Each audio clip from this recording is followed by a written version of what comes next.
Hello everyone, this is Dewey23 from Sergeant Dewey's Gaming. Today we're going to be going over the heroes. We're going to be going over production heroes, we're going to go over attack heroes, the combat heroes that is, what their stats are, what more like their skills and their abilities, the different factions. Then we're also going to go over the lineup setting, and at the very end of this video, so please stay tuned, we are going to go do a mass recruiting of the heroes. It's for the Alliance duel, so hope you all like, and hopefully we get something good.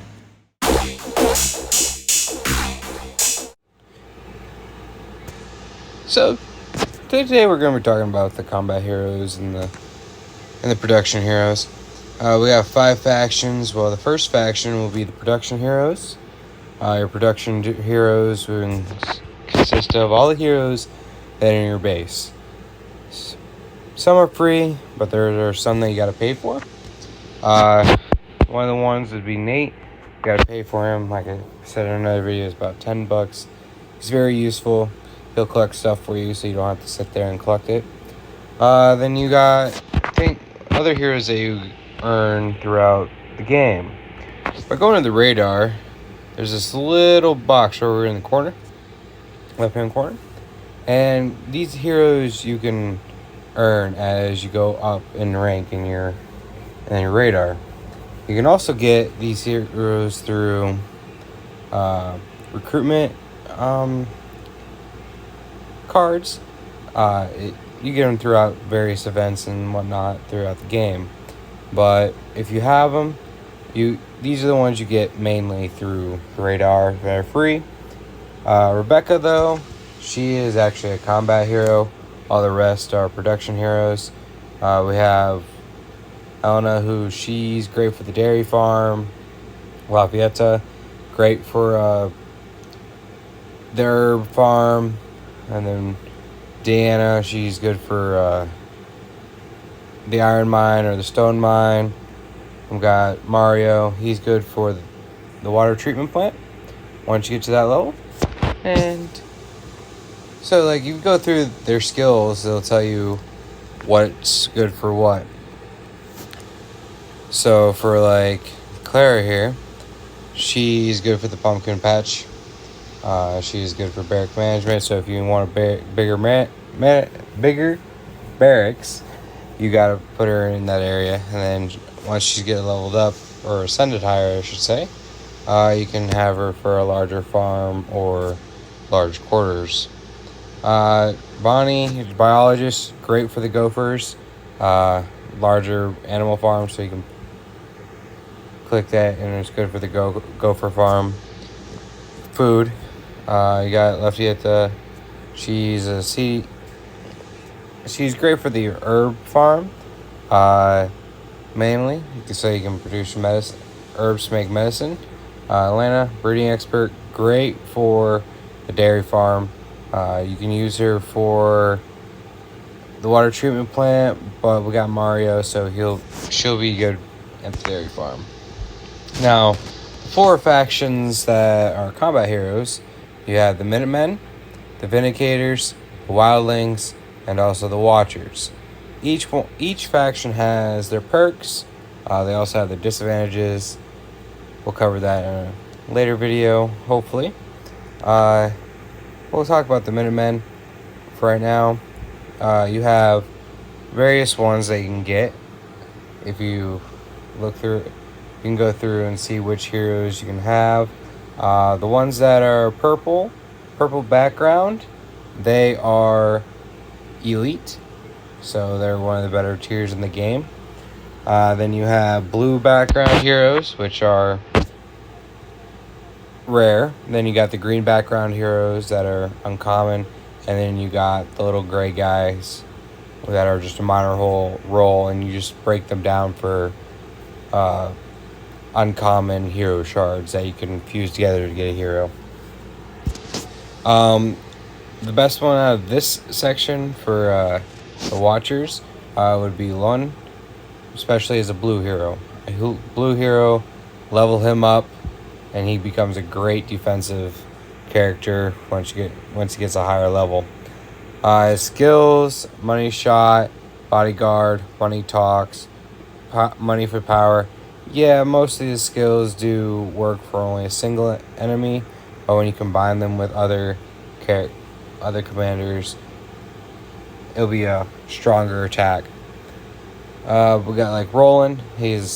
One of his perks is tank, which is great for when you're put him in the front row. He'll take most of the damage. Strongest shield, which is basically another version of tank, but he takes more damage because they're always going after him. You got your chief leader. This is a central role in the faction, which is basically like the main leader. If anyone else is of his factions with him, they'll get like a bonus. So pay attention to the skills. Once you level them up, once you get the various hero medals, so you can get them through events in the game. Level them up to make them stronger. Once he's a higher level, he'll be able to unlock more of his skills. Same for all the characters, all the commanders. Like you can get this one, Samurai Guy. You can get him for the 7-day quest when you first enter the game. You'll get him. If you get lucky enough to pull him before the end of the 7 days, like I did, that's pretty good. And then Jessie, she'll be a healer type. She's supporting. She provides your team with buffs, and then like I said, she's a healer, so she'll heal during the battle. And her skills will have generation. Like, so say your one commander is low on health, and if he's the lowest one, she'll throw some healing magic at him, and he'll heal up, self-healing. She can heal herself, but also she gets a percentage of damage mitigation, so she doesn't get as much damage. With the Witch's Potion, like, it'll boost the damage mitigation, plus also give her 2% HP. Healing power, for the person who has voodoo therapy on them, the target will actually increase HP for 2 rounds. Your Vindicators, they're great for shields. You also got the Chief Leader. The Chief Leader also, like I said, is the main part in that faction. Strongest Spear gives you more attack. So your stronger attack with the one like that. Like little ones like Irresistible Love. Paired with another one, you get like a little bonus. I haven't tried around with that, so I don't know what the exact bonus is, if there is any. But each hero comes with their, like, this one's a weapon hero damage. You got some different ones that are weapon damage bonus, so she gets more weapon damage. Also, bonus for this one is she gets base stat is negative 5% damage mitigation, so she gets less damage for each hit. Vindicator Leader, which means for all Vindicators in this lineup, they'll get 4% damage bonus as a base. So once they get leveled up, obviously it gets more. So, and with your Minutemen, you got Rebecca and Alyssa. Those are the 2 elite. Next one will probably be Coleman. He's probably one of the better blue ones for this faction. But overall, from the Watchers, the best blue one you can get is one. You can use the other ones to, like Braum and all that. You can use them to level up your other heroes and everything so that they can get stronger. Then we also have each hero has gear that you can place on them. The higher level gear, obviously, the better stats it provides. But also there's a little hidden stat that it's a set. As you can see right now, I have Roland over here, but I have it opened up to the set that you can place on him. Obviously the ones that are complete would be 4 out of 4. If you have a complete set on, they'll get a percentage bonus for whatever that set's bonus is. Right now I got 2 Hurricane, so attack bonus, damage bonus plus 5%, and I got Castle, which the 2-piece bonus will be 5% damage mitigation. Level them up because each level, so like for this piece of gear, once you get a higher level, the next one is level 15. Level that up, then they'll unlock the tactical attack. So each hero has their own setup. You can ones that are damage based, which would be weapon based. You want weapon type, so this one would be good for the Reaper. You have castle types for anything that's dealing with strength. So you want the castle gear on there, so that way they're able to take more damage. The defense is higher. Then you got ones that are great for attack damage. So things like the Hurricane set will be great for them. If you want to level them up, you can get epic gear through various events, but also you can get it through not really the season pass, but it's the Doomsday Challenge. But then you can get other gear, the rare gear, and the elite gear and uncommon gear through exploration. Or the expedition, I mean. When you go through the expedition, you can get the various types of tin parts. The tin parts you get through it.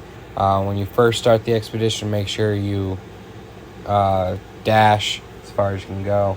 And then you can continue on from there. Because after each new round that you haven't completed before, you will get hero memento coins, which is great. So you can also level up your heroes later. Also, make sure when you're in your city, collect all the XP that your production heroes will have above their head when they earn it. My lineup would consist of go to the lineup here. Right now, my lineup consists of this 3 of the Watchers and 2 of the Wildlings. Gives me a percent bonus. That percent bonus, based on how many of each faction you have. So if you have 5 of one faction, is 20% tactical attack, 20% weapon attack, 20% HP. And then with being 4 out of the 5, you have 15% all the way around. But if it's just only 3 and 2, 3 of one faction, 2 of another, you only get 15% HP. The tactical attack or the weapon attack doesn't increase. And if you have 3 out of the 5, but 2 of different factions, then it's just going to be a 10% bonus for all the way around. So that's just a basic understanding of the heroes. You want to make sure that you have a good setup.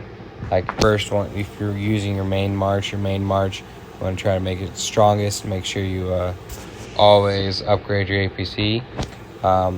Mine's not all the way leveled up yet, for the simple fact that I'm out of Z-Coins.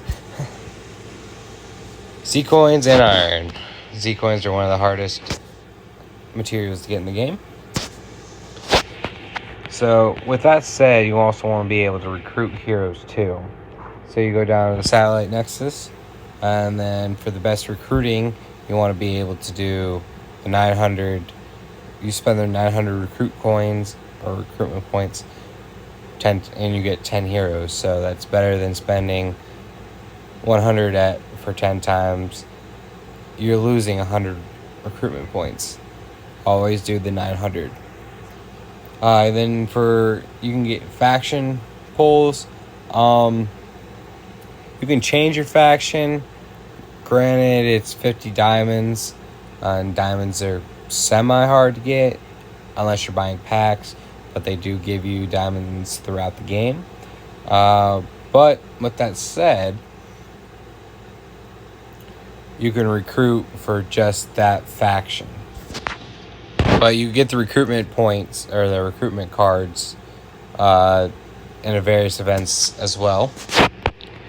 If you want to increase your hero's ascension level, you will ascend them, and then whatever parts you have, you can upgrade them. So like if I decide to throw this one together, I could ascend him up.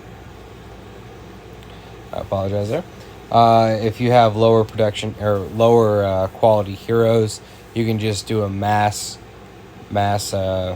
ascension with a little arrow that's on the right hand bottom corner if you're using mobile. You can also reset your hero. Like say if I want to reset Roland here, I'd be able to reset him for diamonds since he's over the level 31 or 30.